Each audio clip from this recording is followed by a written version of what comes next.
Baik, bismillahirrahmanirrahim. Assalamualaikum warahmatullahi wabarakatuh. Raditu billahi rabba bil islami dina wa muhammadin nabiyya wa rasulah rabbi israh li sadri wa yassir amri wa bil uddatan min lisani yaqulu qawla. Perkenalkan, nama saya Rahmat Aldiansyah dari Prodi Peternakan. Akan menjelaskan tugas saya, yaitu karya monumental umat Islam dalam teks. Zaman kejayaan Islam di bidang ipteks. Zaman kejayaan Islam di bidang ipteks pada zaman dahulu Abbasiyah dikatakan sebagai masa menjamurnya kesusastraan dan ilmu pengetahuan disalin ke dalam bahasa Arab. Ilmu-ilmu purbakala lahirlah pada masa itu. Sekian banyak penyair, pujangga, ahli bahasa, ahli sejarah, ahli hukum, ahli tafsir, ahli hadis, ahli filsafat, tahib, ahli bangunan, dan sebagainya. Berikut ini adalah beberapa penemuan atau ilmuwan muslim yang sangat berpengaruh terhadap ilmu pengetahuan yang hingga sekarang masih bermanfaat dan digunakan. 1.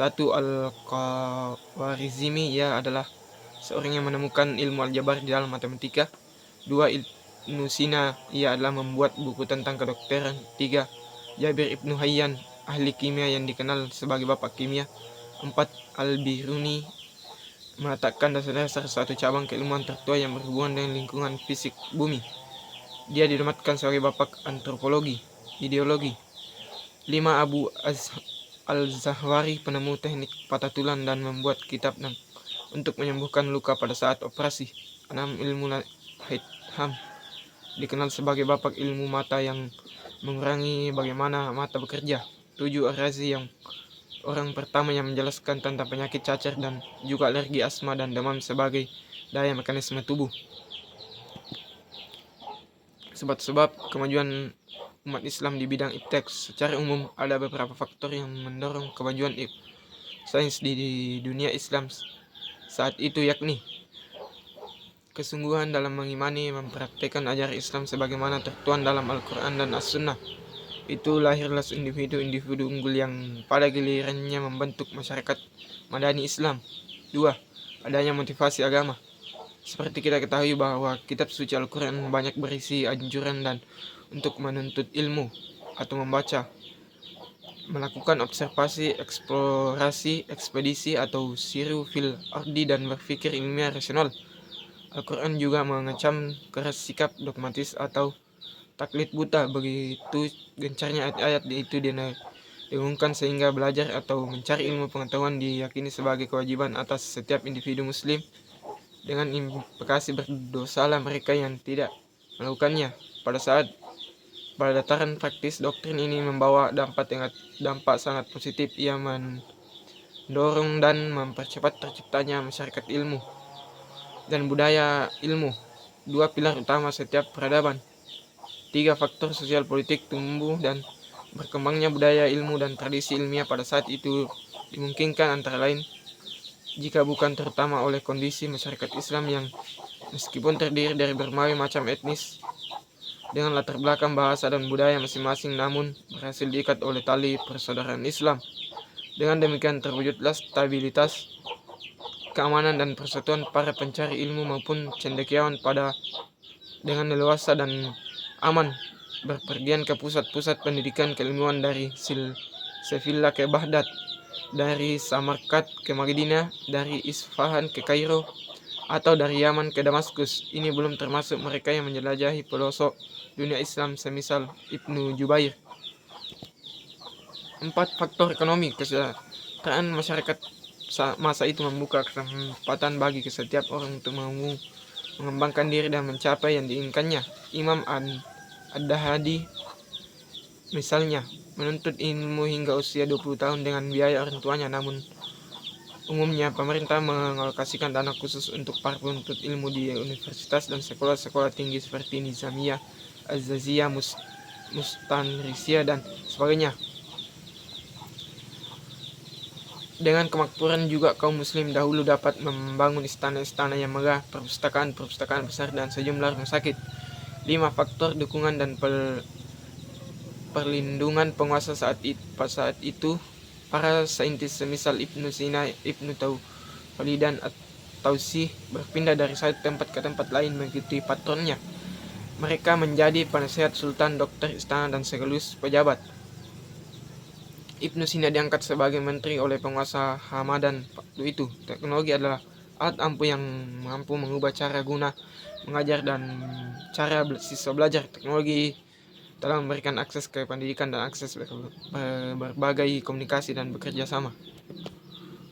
Sebab mundurnya umat Islam dalam bidang iptek. Satu, kesadaran orang-orang barat akan arti penting penguasaan ilmu, pengetahuan, dan teknologi bagi peningkatan kesejahteraan rakyat sangat tinggi.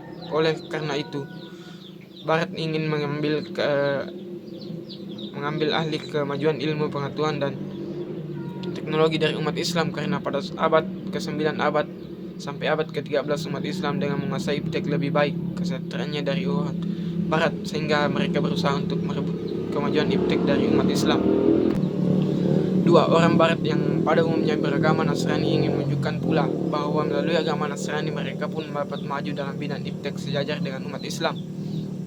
Orang barat yang berjiwa petualang berusaha menemukan benua baru, sehingga mereka berusaha berlayar dengan rute yang tidak lazim, seperti yang dilakukan oleh Amerigo Vespucci dan Columbus pada tahun 1492 ke benua Amerika. 4. Orang-orang barat sengaja menghancurkan observatorium Islam yang didirikan oleh Taqi al-Din di Konstantinopel pada tahun 1580, menjadikan Islam kehilangan sumber pengetahuan dan pengamatan bintang atau astronomi yang sudah sangat maju pada saat itu. 5. Perjanjian perdagangan antara Sultan Sulaiman I atau dinasti Utsmani dari Turki dan Inggris yang pada mulanya untuk meringankan Turki mengimpor barang-barang dari Inggris dan negara-negara Eropa lainnya, tapi lama-kelamaan ekonomi Turki banyak tergantung pada ekonomi Eropa. 6. Ketergantungan negara-negara Islam terhadap ekonomi Eropa lama-kelamaan menjadi suatu bentuk ketergantungan dalam bidang pemerintahan. Inilah awal mula pemerintahan kolonialisme Barat terhadap negara-negara Islam. 7. Akibat kolonialisme negara-negara Islam yang semula menggunakan bahasa Arab sebagai bahasa nasionalnya mulai terdesak oleh bahasa penjajah. Keadaan ini sedikit banyak telah menjauhkan mereka dari Al-Quran, padahal Al-Quran adalah sumber ilmu, pengetahuan, dan teknologi. Upaya-upaya kebangkitan kembali umat Islam dalam bidang teks.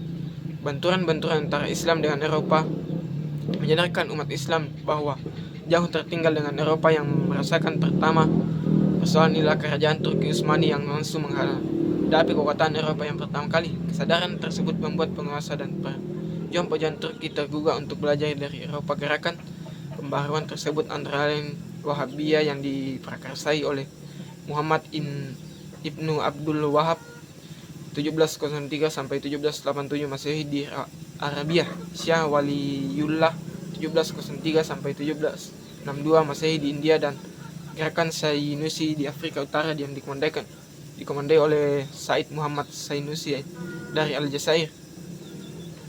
Gerakan penerjemahan karya-karya Barat dalam bahasa Islam dan pengirim pelajar Muslim untuk belajar di Eropa dan Inggris dalam gerakan pembaharuan sangat lekat dengan ide politik yang pertama muncul, yaitu panisalisme atau penentuan persatuan Islam sedunia yang digencarkan oleh gerakan Wahabiyah dan Sanusiyah. Setelah itu diteruskan dengan lebih gencar oleh tokoh pemikir Islam yang bernama Jamaluddin Al-Afghani.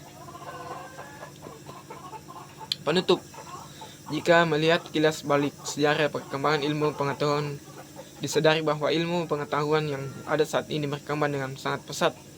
Tidak akan terjadi jika tidak dimulai oleh pemikiran hebat ilmuwan Islam pada zaman dahulu.